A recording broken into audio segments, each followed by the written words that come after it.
जय भीम नमो बुद्धाय। भाग सी। ईसा पूर्व 2000 से लेकर ईसा पूर्व 600 वर्ष तक। इसी कालखंड में आज के तथाकथित लेखक वैदिक सभ्यता का उदय दर्शाते हैं, जबकि इस काल में भारत के कई अन्य क्षेत्रों से कई सभ्यताओं का मिलना हुआ है। आज उन सभी प्राप्त सभ्यताओं को ताम्र पाषाणिक सभ्यताएं कहते हैं, जबकि प्राप्त साक्ष्य कुछ अलग कहानी दर्शाते हैं। अभी तक प्राप्त प्रागैतिहासिक काल की नम्न संस्कृतियाँ हैं। कायथा संस्कृति 2000 से 1800 ईसा पूर्व, मालवा संस्कृति 1700 से 1200 ईसा पूर्व, आहर संस्कृति 2100 से 1500 ईसा पूर्व, गैरिक मत्रभांड संस्कृति 2000 से 1500 ईसा पूर्व, स्वाल्दा संस्कृति 2000 से 1800 ईसा पूर्व, चिरान संस्कृति 1500 से 750 ईसा पूर्व, जोरवे संस्कृति 1400 से 700 ईसा पूर्व, कायथा संस्कृति 2000 से 1800 ईसा पूर्व। इस संस्कृति का साक्ष्य मध्य प्रदेश में उज्जैन के आसपास के क्षेत्रों से मिलता है। इस काल में निवास करने वाले लोगों से रंग बिरंगे मिट्टी के बर्तनों का साक्ष्य मिला है, जिनमें मुख्य रूप से हांडी, कटोरा, तसला और मटका जैसे बर्तनों पर गुलाबी रंग की चित्रकारी, लोटे पर पांडुरंग की चित्रकारी और कटोरी थालियों पर लाल रंग की चित्रकारी मिलती है। कायथा संस्कृति एक ग्रामीण संस्कृति थी। इस संस्कृति में गेहूं, जौ, दलहन आदि की खेती के साथ साथ पशुपालन करने का साक्ष्य मिला है। सभी लोगों के मकान घास फूस और बांस के बने होते थे। वे लोग पत्थर के साथ साथ तांबे से बने हुए औजारों का उपयोग करते थे। इस काल में धातु से बने हुए कई तांबे की चूड़ियाँ, कुल्हाड़ियाँ, तांबे की छेनी, मनके का हार, लोहे के कई उपकरण, मिट्टी की पशु और मानव की छोटी मूर्तियाँ जैसे कई अवशेष मिले हैं। मालवा संस्कृति 1700 से 1200 ईसा पूर्व। मालवा संस्कृति का क्षेत्र पश्चिमी मध्य प्रदेश के कायथा संस्कृति का क्षेत्र के साथ महाराष्ट्र के भी कुछ क्षेत्रों से मिलता है। यह ताम्रपाषाण संस्कृति थी। पुरातात्विक रूप से इस काल में अच्छे प्रकार के मिट्टी के बर्तन प्राप्त हुए हैं, जिसमें कुछ दूधिया स्लिप वाले लाल रंग के बर्तन मिले हैं। मालवा संस्कृति से जो मकान का साक्ष्य मिला है वह कच्ची ईंटों से गोलाकार रूप में बने हुए थे। आहर संस्कृति 2100 से 1500 ईसा पूर्व। आहर संस्कृति का केंद्र दक्षिण पूर्वी राजस्थान की बनास घाटी का था। यहाँ आहड़ और गिलुंद नामक स्थलों की खुदाई हुई है। आहर में पत्थर के बजाय तांबे की सपाट कुल्हाड़ियाँ, चूड़ियाँ और चादरें, एक चादर कांसे की प्रयोग में लाई जाने का प्रमाण मिला है। आहर का पुराना नाम तंबावती यानी तांबे वाली जगह था। गिलुंद इस संस्कृति का स्थानीय केंद्र था। इस संस्कृति के लोग भांति भांति के मिट्टी के बर्तनों का प्रयोग करते थे, जिनमें व्यापक प्रयोग काले लाल रंग के मिट्टी के बर्तन 2000 ईस्वा पूर्व का होता था। ये सभी चाकों पर के बने हुए प्रतीत होते हैं। यहाँ के लोगों में मवेशी, गाय, भेड़, बकरी, सूअर, भैंस, ऊंट का पालन के साथ साथ मुख्य रूप से खेती करने का साक्ष्य मिला है, जिसमें मुख्य अनाजों में चावल, गेहूं, बाजरा, मसूर, उड़द, मूंग, दलहन तथा मटर के अवशेष पाए गए हैं। यहाँ के लोग मांसाहारी थे। वहाँ से हिरण का शिकार करने का साक्ष्य मिला है। पशु अवशेषों की पहचान घोड़े, गधे या जंगली गधे के रूप में की गई है, लेकिन घोड़े की उपस्थिति के बारे में साक्ष्य नहीं है। 1500 ईसा पूर्व में गिलुंद में लोग अपना घर गीली मिट्टी थोपकर और कभी कभी कच्ची ईंटों के बनाते थे, लेकिन आहर के लोग पत्थर के घर में रहते थे। गैरिक मत्रभांड संस्कृति 2000 से 1500 ईसा पूर्व। गंगा यमुना के दो आब में ईसा से 1500 से 2000 वर्ष पूर्व की संस्कृति का साक्ष्य मिलता है। गैरिक मत्रभांड की संस्कृति में सरकंडों द्वारा निर्मित घर मिले हैं, जिस पर मिट्टी का लेप लगा होता था। घरों का फर्श थापी गई मिट्टी से बनी होने का प्रमाण मिलता है। इस संस्कृति का साक्ष्य सर्वप्रथम 1950 ईस्वी में उत्तर प्रदेश में बदायूं के पास रिसोली और बिजनौर के पास राजपुर परसा से प्राप्त हुआ था। स्वाल्दा संस्कृति 2000 से 1800 ईसा पूर्व स्वाल्दा संस्कृति की पहचान मध्य प्रदेश और महाराष्ट्र के कुछ क्षेत्रों से हुई है। यह ताम्रपाषाण संस्कृति थी। पुरातात्विक साक्ष्य के रूप में मिट्टी के बने 2-3 कमरों के मकान के साक्ष्य के अलावा तांबा, कांसा की बड़ी चूड़ियाँ, मनका, मिट्टी के छोटे खिलौने, हड्डी के बने औजार, हल्के भूरे चॉकलेटी रंग के मिट्टी के बने बर्तन प्राप्त हुए हैं। चिरान संस्कृति 1500 से 750 ईसा पूर्व चिरान संस्कृति की पहचान बिहार प्रांत के सारण जिले के पास डोरीगंज के पास से हुई है। प्रागैतिहासिक काल के प्राप्त सभी स्थानों में चिरान से सबसे ज्यादा अवशेष प्राप्त हुए हैं। खुदाई में यहाँ से गेहूं और पत्थर के औजार मिले हैं। जोरवे संस्कृति 1400 से 700 ईसा पूर्व जोरवे संस्कृति का क्षेत्र कोकण को छोड़कर संपूर्ण महाराष्ट्र का क्षेत्र था। ऐसे इस संस्कृति का मुख्य केंद्र बिंदु ईमानगांव और दैमाबाद था। यहाँ से एक महिला के पेट से अंकुरित पौधे की मूर्ति और सांड की छोटी मूर्ति मिली है।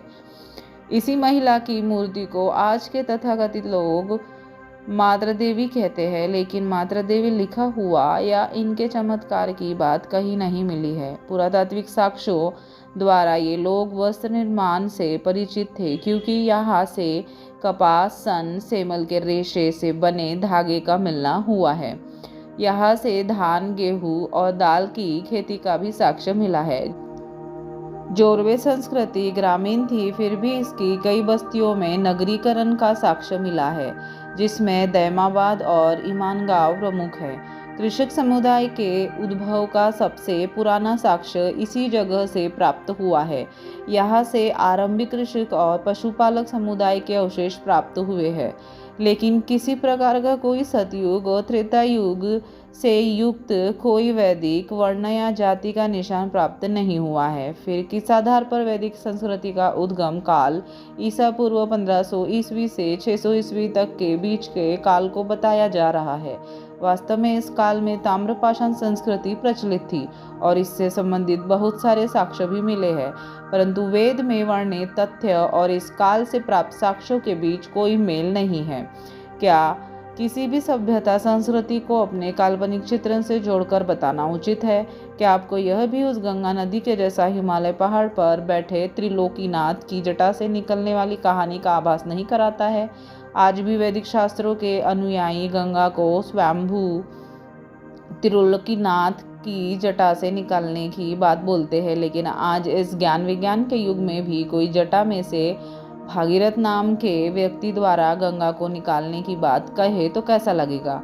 ठीक उसी प्रकार भारत में ईसा पूर्व 600 से पहले के प्राप्त साक्ष्यों को देखने से प्रतीत होता है उस समय की प्राप्त लिपि को आज तक कोई पढ़ नहीं पाया है। फिर भी वैदिक संस्कृति में जो वेद लिपिबद्ध थे या श्रुति परंपरा में थे, उनको आज के लोग कैसे समझ गए या श्रुति रूप में कैसे प्राप्त कर लिया?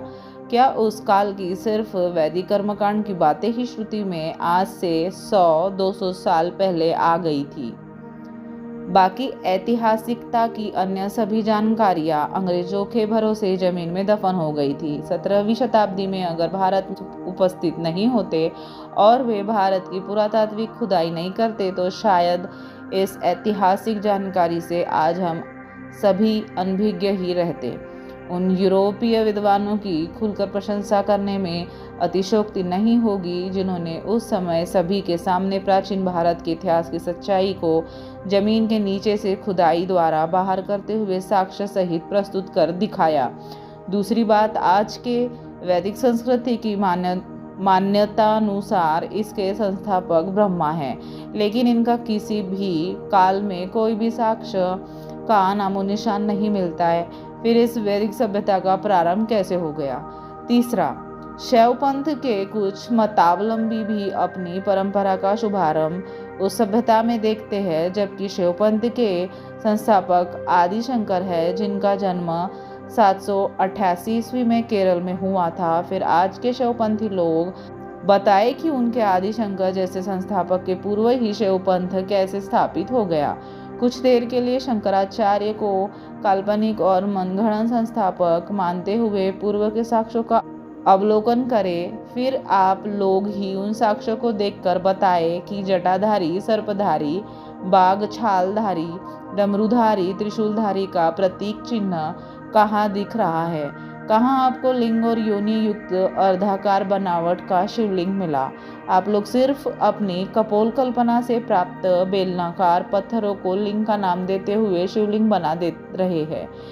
फिर तो आप किसी भी पहाड़ी नदी की तलहटी में चले जाए, वहां नदी के जलधारा के साथ पहाड़ों से आने वाले पत्थरों से निर्मित आकृति को देखकर उसे स्वयंभू शिवलिंग का दर्जा भी देने लग जाएंगे, जिसे आज बिल्कुल आपके काल्पनिक चित्रण द्वारा भ्रमित करने वाली विवेचना कहा जाए तो कोई गलत उक्ति नहीं होगी।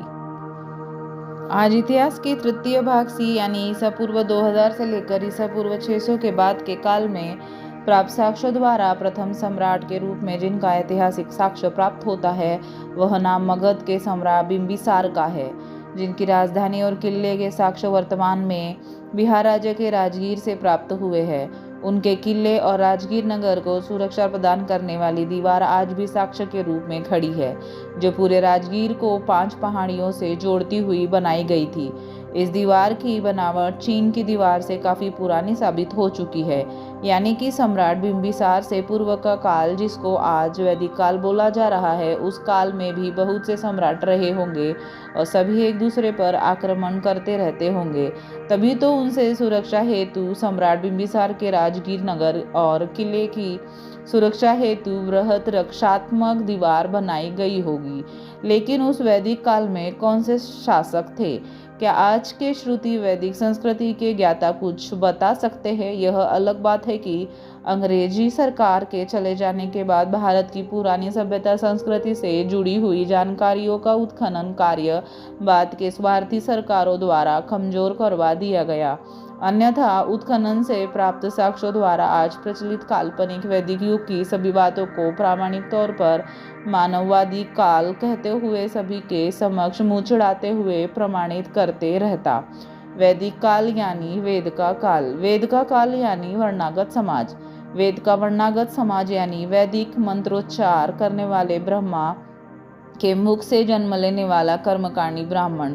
वैदिक मंत्र यानी उस मंत्र की संस्कृत में ऋचाएं। संस्कृत की ऋचाएं यानी उस मंत्र और ऋचाओं के आह्वान द्वारा ब्राह्मणों के अधीन रहने वाले सभी देवी देवताओं द्वारा मनोवांछित कार्य करा सकने की परिकल्पना। लेकिन क्या किसी को उस काल में वेद का वर्णागत ब्रह्मा के मुख वाले कर्मकांडी ब्राह्मण का कोई साक्ष्य मिला है? अथवा क्या किसी को इस काल में वैदिक मंत्रों वाली संस्कृत भाषा की ऋचाओं का कोई साक्ष्य मिला है? अथवा क्या किसी को मंत्रों के अधीन होने वाले कोई देवी देवता का स्थल, मंदिर या उसमें विराजने वाली किसी देवी देवता की मूर्ति मिली है?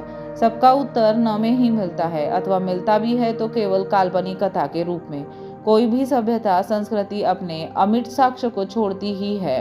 फिर इस वैदिक सभ्यता का साक्ष्य कहा गया। तथाकथित लेखक महोदय अगर पूर्व की किसी सभ्यता का बगैर साक्ष्य मिले आज की किसी सभ्यता से संबंध जोड़ते हैं तो यह पुरानी सभ्यता का अंग तक कतई नहीं हो सकता है। सिर्फ लोगों की सच्चाई नहीं जानने तक ही लेखक अपने कल्पित प्रासंगिकता को बचा करके रख सकते हैं, लेकिन जिस दिन से इस कल्पित सच्चाई की जानकारी लोगों के सामने आ जाती है उस दिन से उस कल्पित प्रासंगिकता को सभी लोग सिर्फ बकवास के अलावा कुछ भी नहीं कहेंगे। जैसे आज कोई यह कहे कि भारत में 5000 वर्ष पूर्व के लोग 25 फीट लंबे और 500 वर्ष तक जीवित रहने वाले होते थे, तो क्या आज आप उस कहने वाले की बातों को ही सुनकर सिर्फ मान लेंगे या फिर उसे कहेंगे कि जब इस प्रकार के लंबे लंबे मनुष्य होते थे तो उस प्रकार के मनुष्य का जीवाश्म आज क्यों नहीं मिलता है, जबकि करोड़ों वर्ष पूर्व के डायनासोर का जीवाश्म मिलता है? आज उसी डायनासोर के जीवाश्म के जैसा तथाकथित लेखक महोदय को भी वैदिक जीवाश्म दिखाना चाहिए था कि नहीं? भारत में 2000 से 1500 ईसा पूर्व से लेकर 600 ईसा पूर्व तक के काल के उत्खनन में किसी विकसित सभ्यता के साक्ष्य नहीं मिले हैं। जो मिले हैं ताम्र पाषाणिक ग्रामीण सभ्यता के हैं, जिनका वर्णन पहले किया जा चुका है।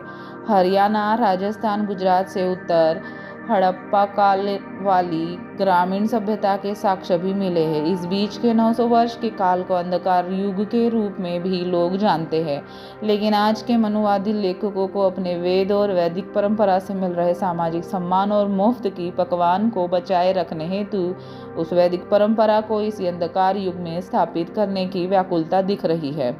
आज उसी व्याकुलता का परिणाम है कि भारत में करीब 100 वर्षों से जिस प्रकार के भारतीय इतिहास को मनुवादी लेखक लिख रहे, उसमें वैदिक काल को इसी अंधकार युग में अपनी कल्पना से बैठाते आ रहे हैं, लेकिन साक्ष्य के नाम पर उत्खनन से प्राप्त अवशेष बिल्कुल अलग कहानी बता रहे हैं।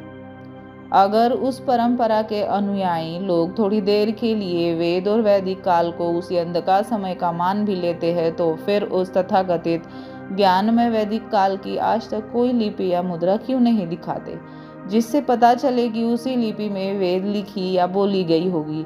भाई, ज्ञान में वैदिक काल हो और लिखित वेद और उसमें वर्णित तथ्यों का पुरातात्विक साक्ष्य नहीं हो, क्या इसी को उत्कृष्ट वैदिक काल की सभ्यता कहते हैं?